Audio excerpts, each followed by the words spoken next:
أعوذ بالله من الشيطان الرجيم. بسم الله الرحمن الرحيم. السلام عليكم ورحمة الله وبركاته. الحمد لله والشكر له، لا حول ولا قوة إلا بالله. اللهم لا سهل إلا ما جعلته سهلا وأنت تجعل الحزن إذا شئت sahla. Amma ba'du.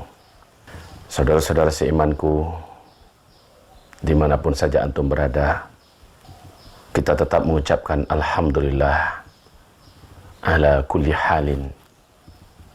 Apapun keadaan kita tetap memuji Allah Subhanahu wa ta'ala. Kemudian salawat dan salam kita untuk Rasulullah Sayyidina Muhammad Rasulullah sallallahu alaihi wasallam. Saudaraku yang kami cintai, tentang pengambilan informasi, maka sesungguhnya ada rambu-rambunya yang diajarkan di dalam Islam. Yang pertama, jika sumber informasinya adalah Al-Quran dan hadis-hadis yang mutawatir dan sahih, maka ini keakuratannya sudah 100%. Jika sumber informasinya adalah ijma' para ulama ahlus sunnah wal jamaah, maka ini adalah sumber informasi yang akurat, valid 100%.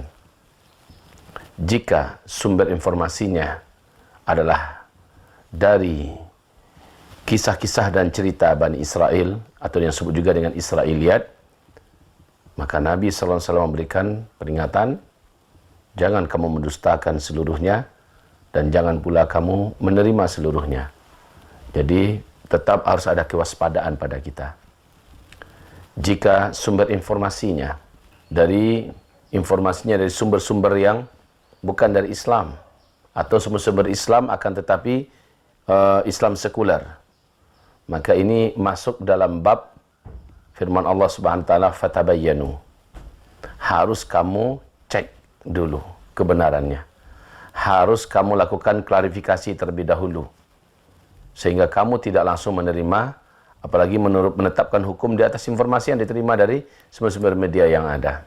Apalagi di zaman-zaman yang penuh dengan fitnah dan kebohongan ini, di zaman yang penuh dengan pemutarbalikan fakta ini. Itu. Kemudian berikutnya, apabila sumber informasinya adalah mimpi, memang benar Rasulullah SAW mengatakan mimpinya orang-orang beriman di akhir zaman adalah bahagian daripada kebenaran. Hampir-hampir saja seluruh mimpi orang-orang beriman, ini orang beriman loh ya, orang-orang yang saleh dan taat, di akhir zaman itu jadi kenyataan. Akan tetapi, kalau sembarangan orang mengaku-ngaku bermimpi, maka kita kembalikan kepada Al-Quran dan Sunnah, kembalikan kepada bagaimana menurut ijma' para ulama. Bila mimpi tersebut tidak ada pertentangan dengan apa yang sudah baku dan tetap dalam agama ini, dan mimpi itu bersumber dari orang soleh dan taat, kita boleh untuk menerimanya.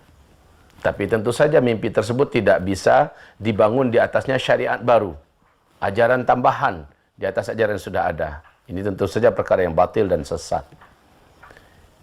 Apabila mimpi itu bersumber dari orang yang tidak jelas, dari orang yang punya akidah yang menyimpang, dari sekte-sekte yang menyimpang, secara 100% kita tolak mentah-mentah. Kemudian berikutnya, apabila informasi bersumber daripada jin, maka kata Rasulullah SAW, karakter asli bangsa jin itu adalah berbohong. Karakter asli bangsa jin itu adalah dusta.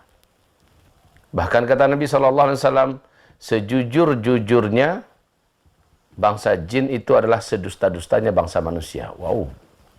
Bagaimana kita akan bisa percaya informasi-informasi yang disampaikan oleh mereka? Apalagi bangsa jin ini levelnya level setan. Paling kita tidak bisa percaya. Saudara-saudaraku yang kami muliakan, maka pernah kami menyampaikan bahwa ada informasi yang diberikan oleh sosok manusia yang diruqyah, di mana syaitannya menyampaikan atau jin yang berbicara dalam tubuh orang itu menyampaikan bahwa mereka adalah jin-jin muslim. Ketika ditanyakan bagaimana dengan virus corona yang ada di Cina, mereka mengatakan itu adalah benar. Itu adalah sebuah kebocoran yang akhirnya berkembang, menyebar. Lalu kami mengambilnya dan kami memindah-mindahkannya. Ini didapatkan dalam ruqyahnya Syekh Abdul Rauf Halimah. Akan tetapi pertanyaan berikutnya adalah, kenapa kalian melakukan itu? Memindah-mindahkan jadi manusia ke manusia sehingga menimbulkan kematian. Jawaban mereka adalah kami balas dendam. Ditanyakan lagi, kenapa kamu balas dendam? Mereka jawab, bangsa jin yang muslim ini menjawab, karena mereka menyakiti saudara muslim kami yang ada di Uyghur, Xinjiang, Cina sana. Maka kami tidak menemukan cara untuk membalasi rasa sakit ini kecuali dengan menyebarkan apa yang sudah bocor daripada virus novel corona baru tersebut. Kemudian Syekh Abdul Rauf Halimah mendakwahi mereka agar kalian berhenti dan bertobatlah melakukan itu. Dan para jin itu bersumpah dan berjanji untuk tidak akan melakukan kembali. Kemudian diajak berbicara syaitan dari bangsa jin tentunya.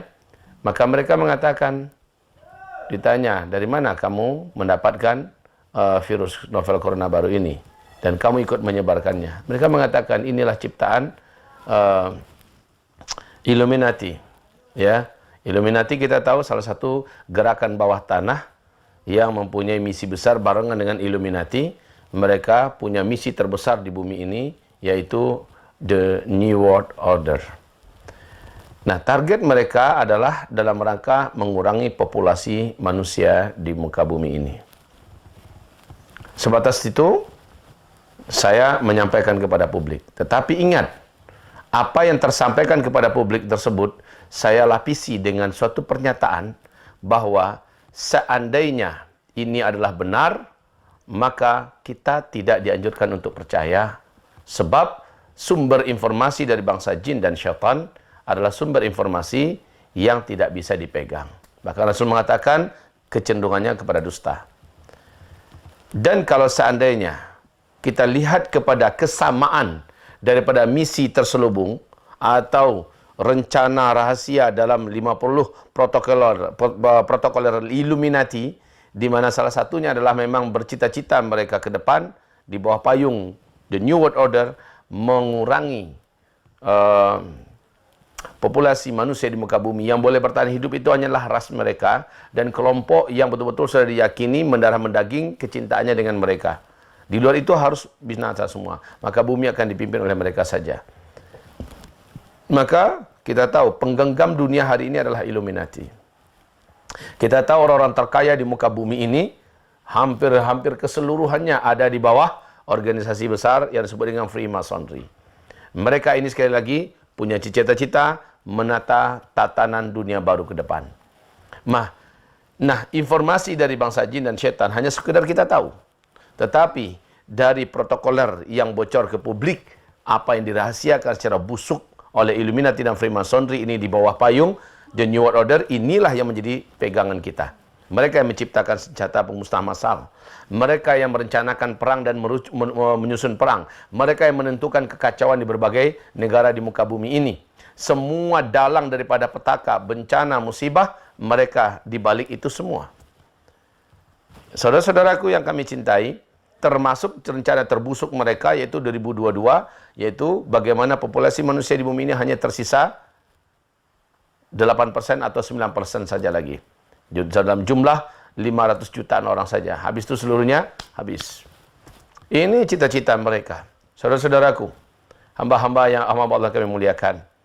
Berarti bukan kita mengambil informasi dari bangsa jin dan syaitan, kita telah mengimani perkara ini, tetapi kadang-kadang yang mengupload ceramah kita itu tentu saja sudah menyetel mana-mana yang kata menurut mereka ini keren, diambil, tapi mana-mana yang bahagian yang kira-kira bisa untuk menjadi alas, itu tidak mereka tinggalkan.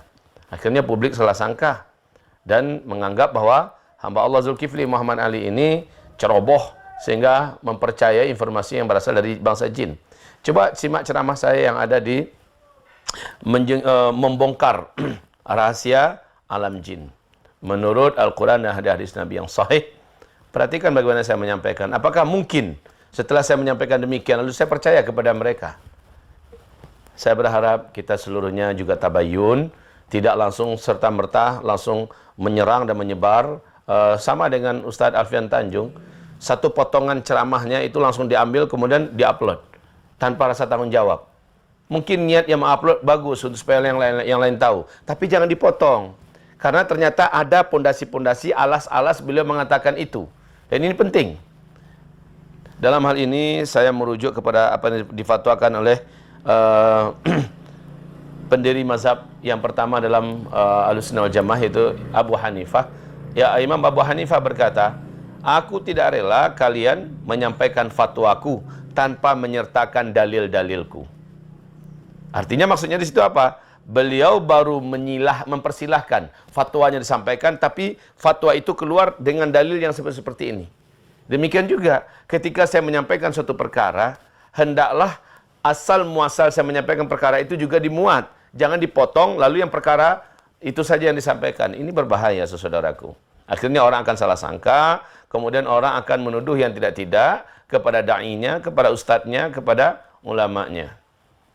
Tolong biasakan kepada kawan-kawan yang mengupload ceramah para alim dan ulama-ulama kita, ustaz-ustaz kita, dai-dai kita, habib-habib kita, berfikirlah, merenunglah terlebih dahulu. Ini kira-kira akan menimbulkan efek yang bisa berbahaya nggak bagi dai kita, ustaz kita, ulama kita? Atau kalau memang mau menyebarkan, sebarkan secara utuh, jangan dipotong-potong, agar kesimpulan ceramah yang disebarkan secara utuh ini orang akhirnya bisa mendapatkan perisai-perisai ya, atau pondasi-pondasi kenapa isinya seperti ini. Ternyata pondasinya itu ada, dasar-dasarnya ada. Mudah-mudahan bermanfaat apa yang kami sampaikan, dan sesungguhnya makar musuh-musuh Allah siang dan malam. Bal makrul laili wan nahar. Bahkan makar siang dan malam yang kamu kerjakan dalam rangka untuk menghabisi umat manusia di muka bumi ini dan agar memperbanyak calon-calon penghuni neraka jahanam. Semoga Allah lindungi kita seluruhnya dari mewabahnya penyakit dan ta'un ini, atau wabah dan bala ini, dan mudah-mudahan Allah SWT melepaskan Indonesia secepatnya dari epidemi yang sekarang untuk seluruh dunia sudah menjadi pandemi yang mengerikan. Ma'adhanallah, Allah pelindung kita, Allah sang pencipta, termasuk Allah lah pencipta daripada virus novel corona baru ini yang disebut dengan COVID-19 atau COVID-19. Barakallahu fikum. Assalamualaikum warahmatullahi wabarakatuh.